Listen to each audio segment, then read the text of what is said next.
प्यारे विद्यार्थियों, आज हम हिंदी में बिंदी अर्थात अनुस्वार का प्रयोग कहाँ होता है और कहाँ नहीं होता है आप लोगों के डिमांड पर बताने जा रहा हूँ।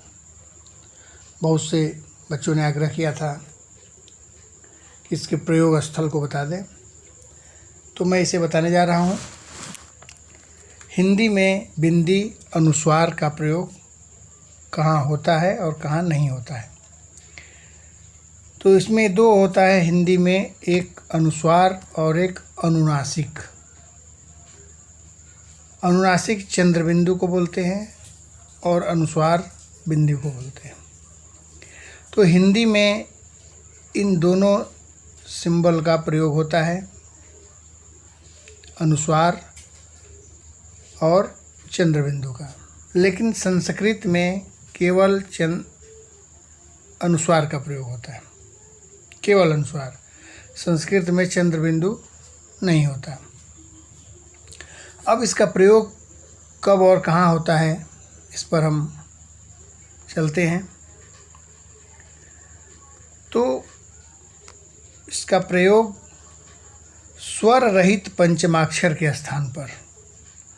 स्वर रहित पंचमाक्षर, पंचमाक्षर क्या होता है पहले ये बता देना चाहता हूँ।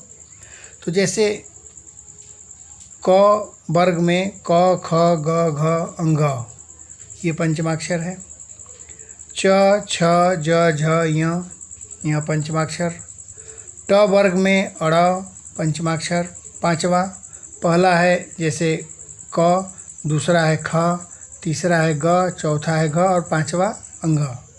उसी तरह से च वर्ग में य, ट वर्ग में अड़, त वर्ग में न और प वर्ग में म।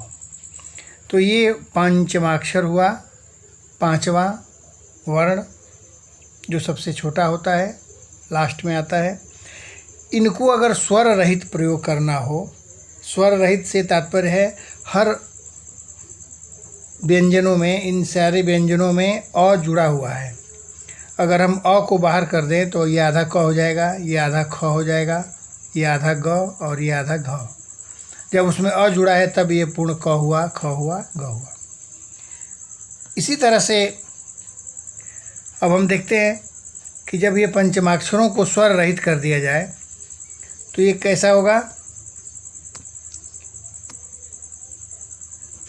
ये होगा आधा अंग, अंग के नीचे हलंत लगा करके, आधा य, आधा अड़, आधा न और आधा म, हलंत लगा देते हैं।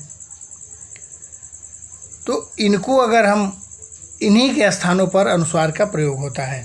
स्वर रहित पंचमाक्षरों के स्थान पर, अर्थात पांचवें अक्षर वाले जो वर्ण ये थे, ये जो पंचमाक्षर वाले वर्ण थे, इन वर्णों को आधा अगर लिखना हो तो उसी के स्थान पर पंचमाक्षर का प्रयोग होता है। अब कहाँ होता है और कहाँ नहीं होता है ये हम बताने जा रहे हैं। तो सबसे पहले कहाँ होता है इसको हम देखते हैं, कहाँ कहाँ प्रयोग होता है। तो सबसे पहले अगर देखें हम अंग का प्रयोग का, अंग तो जैसे ग आधा अंग गा, गंगा, ऐसे पहले लिखा जाता था।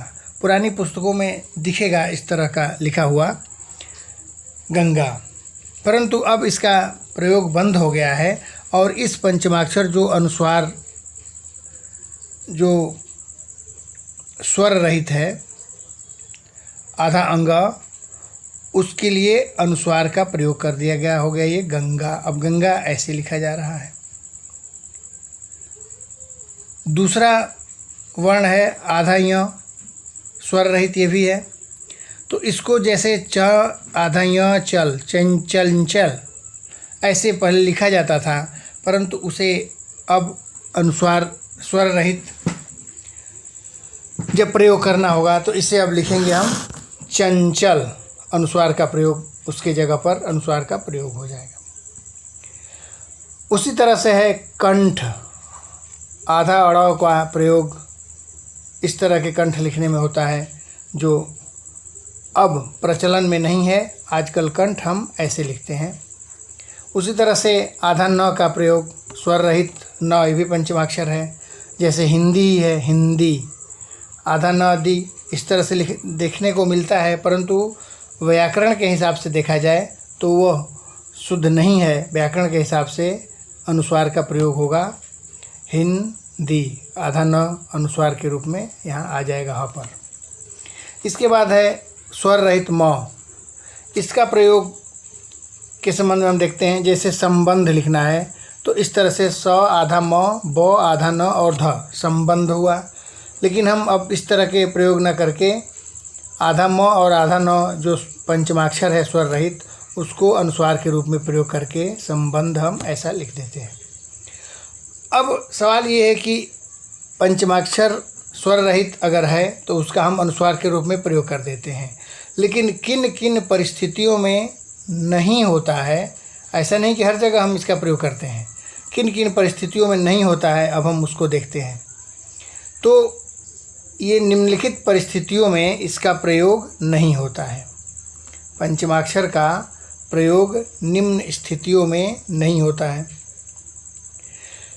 जब कोई स्वर रहित पंचमाक्षर से पूर्व कोई पंचमाक्षर हो, जैसे यह अंग है पंचमाक्षर, य, अड़, न और म, ये पंचमाक्षर है।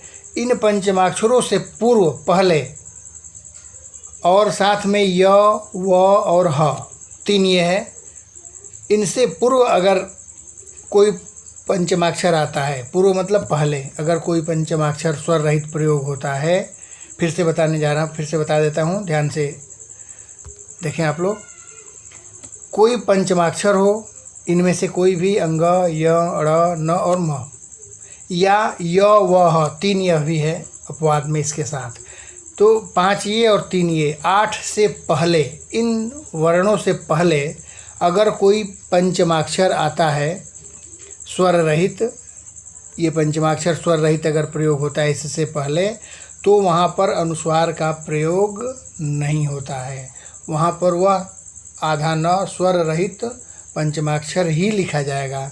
जैसे हम एग्जाम्पल देते हैं, वन्य, वन्य शब्द है तो ये य है, जैसे य, व, ह और पंचमाक्षर, ये वर्ण है य, य से पहले स्वर रहित आधा न आया है, तो इससे य से पहले अगर आएगा तो क्या होगा, स्वर रहित पंचमाक्षर का ही प्रयोग होगा, अनुस्वार का प्रयोग नहीं होगा।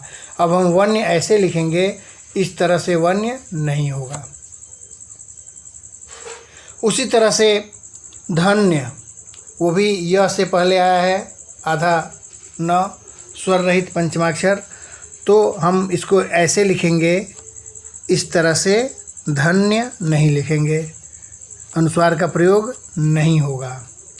उसी तरह से है कन्या, इसमें भी यह ही है, यह से पहले पंचमाक्षर स्वर रहित आया है आधा न, तो इस अवस्था में भी हम स्वर रहित पंचमाक्षर का ही प्रयोग आधा न करेंगे, अनुस्वार का प्रयोग नहीं होगा, ऐसे गलत है। इसी प्रकार से हम इनके पंचमाक्षर से पूर्व भी अगर कोई पंचमाक्षर आता है, जैसे ये तन्मय शब्द है, तन्मय, म से पहले आया है, म पंचमाक्षर है, म ऑलरेडी पंचमाक्षर है, उसके पहले आधा न आया है, स्वर रहित पंचमाक्षर का प्रयोग किया गया है, तो यहाँ पर भी स्वर रहित पंचमाक्षर ही होगा, अनुस्वार नहीं होगा, तन्मय ऐसे नहीं लिख सकते। नेक्स्ट शब्द है जगन्नाथ, ज, ग, ये आधा न आया है स्वर रहित, और उसके बाद क्या है, पूरा न है, वो भी पंचमाक्षर है, न पंचमाक्षर है, उसके पहले वाला जो अनुस्वार है स्वर रहित जो प्रयोग किया गया है पंचमाक्षर, वो चूँकि पंचमाक्षर से पहले आया है, इन वर्णों में से इस न के पहले आ रहा है न ही, तो अनुस्वार का प्रयोग नहीं होगा, वहाँ पर स्वर रहित पंचमाक्षर का ही प्रयोग होगा, आधा न ही लिखा जाएगा। इसलिए जगन्नाथ, इस तरह से जगन्नाथ गलत होगा। नेक्स्ट शब्द है, देखते हैं कन्हैया। उसी तरह से कन्हैया शब्द है, कन्हैया शब्द को हम देखते हैं। कन्हैया, इसमें भी आधा नौ जो स्वर रहित पंचमाक्षर है उसके पहले ह है, ह भी होता है। ह से पहले भी अगर आता है तो आधा नौ का प्रयोग होगा, स्वर रहित पंचमाक्षर का ही प्रयोग होगा, अनुस्वार का प्रयोग नहीं होगा। उसी तरह से व के पहले एक व शब्द भी है, व से वर्ण है, व से पहले अगर पंचमाक्षर, यहाँ जैसे अन्वेषण, अन्वेषण से पहले अगर व से पहले स्वर रहित न आया है तो व से पहले भी अगर य व ह मैंने बताया था तीन, या कोई पंचमाक्षर से पहले स्वर रहित पंचमाक्षर आता है तो उसे स्वर रहित पंचमाक्षर ही लिखा जाएगा, अर्थात आधा न, आधा म, आधा ड़, आधा य, वैसे के वैसे लिखा जाएगा। अनुस्वार का प्रयोग अन्वेषण ऐसे नहीं होगा, नहीं लिखा जाएगा। अब सवाल ये है कि किन परिस्थितियों में होता है। अब हम हिंदी लोग लिख देते हैं इस तरह से, आधा न और द। तो द न तो पंचमाक्षर शब्द है यहाँ पर, और ना ही स्वर से, और ना ही य व ह में से कोई है।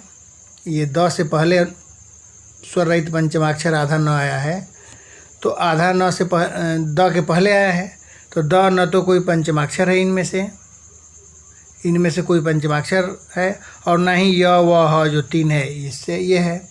तो इस परिस्थिति में हिंदी अनुस्वार वाला अर्थात बिंदी वाला ही व्याकरण के हिसाब से शुद्ध माना जाएगा।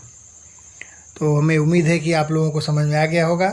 अगर किसी भी तरह की समस्या हो इससे संबंधित, संक्षेप में हमने बताने का प्रयास किया है, तो कमेंट में निश्चित रूप से लिखें, तत्काल दूर करने का प्रयास किया जाएगा।